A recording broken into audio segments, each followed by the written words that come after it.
Assalamualaikum warahmatullahi wabarakatuh.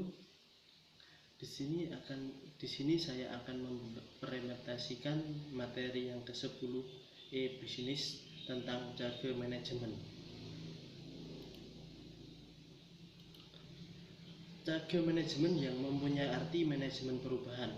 Pengertian manajemen perubahan yaitu manajemen perubahan pada dasarnya adalah pendekatan tertentu untuk memastikan bahwa perubahan dilakukan secara menyeluruh dan lancar, serta memastikan bahwa perubahan yang dilakukan membawakan manfaat bagi organisasi dalam mencapai sasaran dan tujuan organisasi. Manajemen perubahan ini bertujuan untuk merencanakan dan menerapkan strategi perubahan, mengendalikan perubahan, serta membentuk orang untuk beradaptasi terhadap perubahan. Tantangan terbesar yang harus dihadapi oleh organisasi saat ini adalah volatilitas pasar global dan inovasi teknologi yang terus berkembang.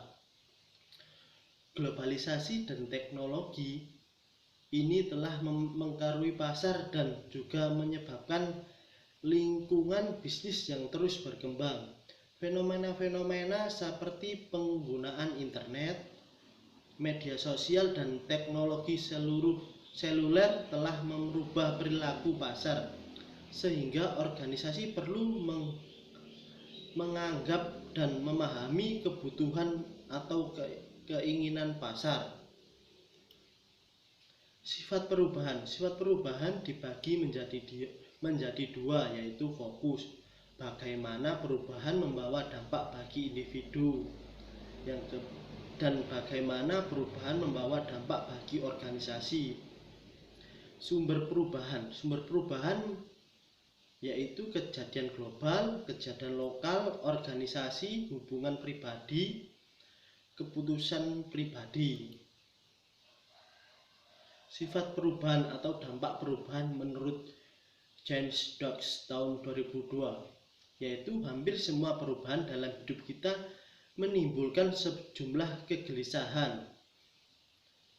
Kegelisahan dikombinasikan dengan harapan adalah antisipasi, sedangkan kegelisahan dengan keprihatinan adalah dread atau rasa takut, yaitu setiap perubahan disertai oleh sejumlah stres tertentu. Sifat perubahan sebagai proses, yaitu yang pertama analisis medan kekuatan. Yang kedua, suatu teknik untuk membangun gambaran besar mengenai semua kekuatan tertentu untuk perubahan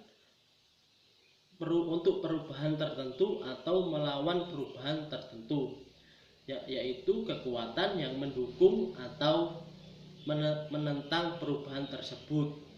Yang ketiga, diperlukan untuk menentukan strategi perubahan. Dan yang keempat, kekuatan pendorong atau pendorong perubahan. Kekuatan pendorong perubahan berinteraksi dan bermotivasi untuk perubahan. Yang kelima, kekuatan menentang atau bersiketan hambatan untuk perubahan. Sifat perubahan atau respons emosional terhadap perubahan dibagi menjadi 5 tahap yang bereaksi pada kehilangan. Yang pertama, denial atau penolakan. Yang kedua, anger atau marah, menyalahkan orang lain pada siapapun yang bertanggung jawab untuk menciptakan perubahan. Yang ketiga, tawar-menawar, bekerjasama, mencoba untuk membuat kesepakatan agar dapat menghindari perubahan. Yang keempat, depression terjadi apabila terdapat pengertian yang berlebih dari kehilangan dari status quo-nya. Yang terakhir, yang kelima, menerima. Kunci dari rencana manajemen perubahan yaitu merencanakan untuk dan mengelola perubahan serta hubungan dengan transisi secara efektif. Kaji kemauan, kesiapan, dan mampu untuk berubah. Membangun atau mengadopsi strategi untuk berubah. Implementasikan rencana pengelolaan perubahan dan tertulis kemajuan. Evaluasi pengalaman dan bangun belajar dari pengalaman atau lesson learned. Peranan dalam inisiatif perubahan atau rencana manajemen perubahan menilai kemauan, kesiapan, dan kemampuan untuk berubah, yaitu tentukan pemainnya atau stakeholder termasuk dalam perubahan akan berupa peranan mereka dan bagaimana mereka akan saling berinteraksi satu dengan yang lain. Yang kedua, peranan dalam inisiatif perubahan. Yang pertama, sponsor individu atau kelompok yang mempunyai kemauan dan kekuatan dalam bentuk otoritas atau kekuatan dan membuat tersedianya sumber daya untuk mendukung proyek. Memperkayai sponsor, mempertahankan sponsor. Agen perubahan yaitu individu atau kelompok yang bertanggung jawab untuk membuat perubahan terjadi agar dapat mencapai tujuan dan sasaran proyek. Target individu atau kelompok yang harus berubah. Kajiannya termasuk 1. Mengklarifikasi dampak nyata dari perubahan. Yang kedua, memahami luasnya perubahan. Yang ketiga, menentukan apa yang selesai dan yang belum selesai. Dan yang keempat, menentukan apakah aturan untuk sukses telah dirubah.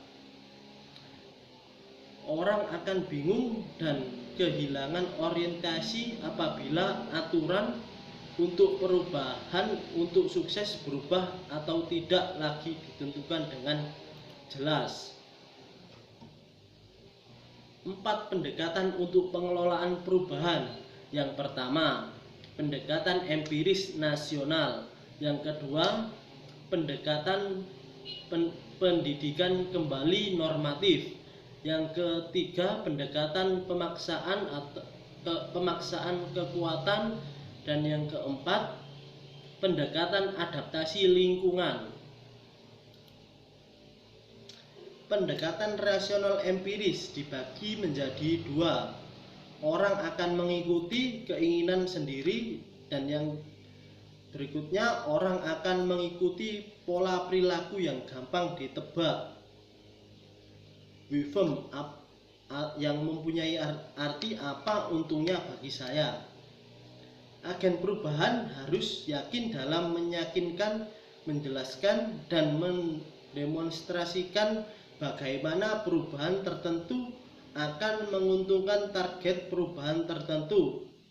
Informasi harusnya mempunyai sifat yang pertama konsisten atau pada keseluruhan organisasi.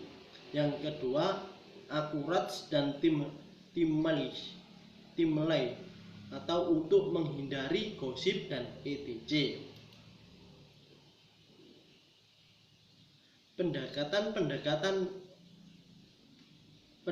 Pendekatan ulang normatif yaitu ide Goodlewin, manusia adalah makhluk sosial dan bahwa perilaku manusia dapat dirubah dengan merubah norma sosial dan dari suatu kelompok. Yang kedua, fokus pada komponen budaya kelompok atau nilai inti kepercayaan membangun hubungan. Yang ketiga, sulit. Yang keempat, membutuhkan waktu banyak atau kegiatan studi nilai dan kepercayaan yang ada, menciptakan nilai yang ada. Yang kelima, menolong manusia untuk menentukan kembali norma sosial yang ada ke dalam rangkaian baru yang mendukung upaya perubahan. Pendekatan adaptif lingkungan. Yang pertama, dasar pemikiran. Meskipun menghindari gangguan dari kehilangan, manusia masih dapat beradaptasi pada perubahan. Yang kedua, membuat perubahan secara permanen dengan menghapus cara lama dan mengembangkan struktur baru secepatnya. Yang ketiga, manusia akan sampai pada titik yang tidak mungkin baik atau to a point of no return, atau menginstal S dan W baru selama the wax ends. Yang keempat, implementasi rencana. Yang kelima, gunakan berbagai alat proyek untuk menelusuri kemajuan. Yang keenam, buat daftar dari tonggak atau milestones dan kejadian yang penting.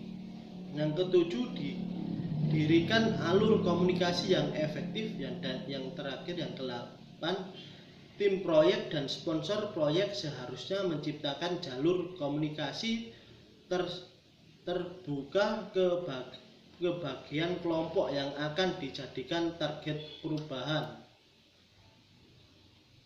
Rencana manajemen perubahan, evaluasi pengalaman dan bangun belajar dari pengalaman, ya, atau yang mempunyai arti evaluasi pengalaman dan kembangkan pembelajaran. Yang pertama, pengalaman seharusnya didokumentasi.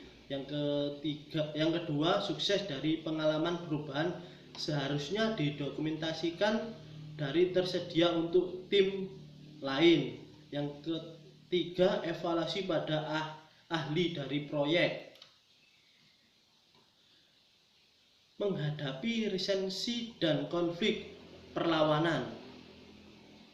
Yang pertama, sifat manusia dan bagian alami dari proses perubahan. Yang kedua, tim proyek dan sponsor adalah agen atau pendukung perubahan. Dan yang ketiga, perlawanan seharusnya diantisipasi dari permulaan proyek. Dan yang keempat, PM harus memahami yang dirasakan oleh individu atau kelompok sebagai kehilangan.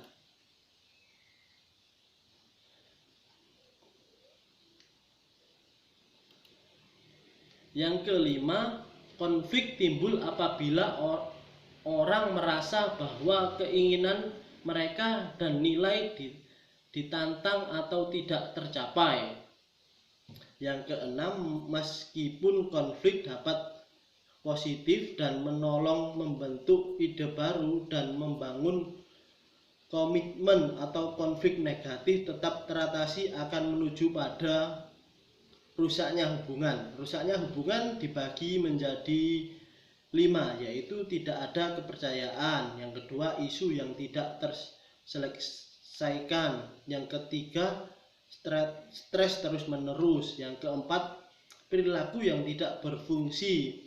Yang kelima, produktivitas dan moral rendah. Menghadapi resensi dan konflik, pengelolaan sifat perlawanan. Yang pertama, memberikan pendekatan kerjasama untuk melakukan perjanjian dengan perlawanan konflik. Yang kedua, toaster dan pembawa tradisi bekerja bersama untuk membangun peta sifat perlawanan atau opportunity map. Yang ketiga, peta sifat perlawanan menentukan terbaik ke atas dan ke bawah dari setiap pola yang disarankan C dan TB. Yang keempat, C dan TB kerja bersama untuk membangun suatu solusi guna mementingkan berbalik ke atas dari setiap poles sambil meminimalisasi terbalik ke bawah. Sekian presentasi dari kami. Wassalamualaikum warahmatullahi wabarakatuh.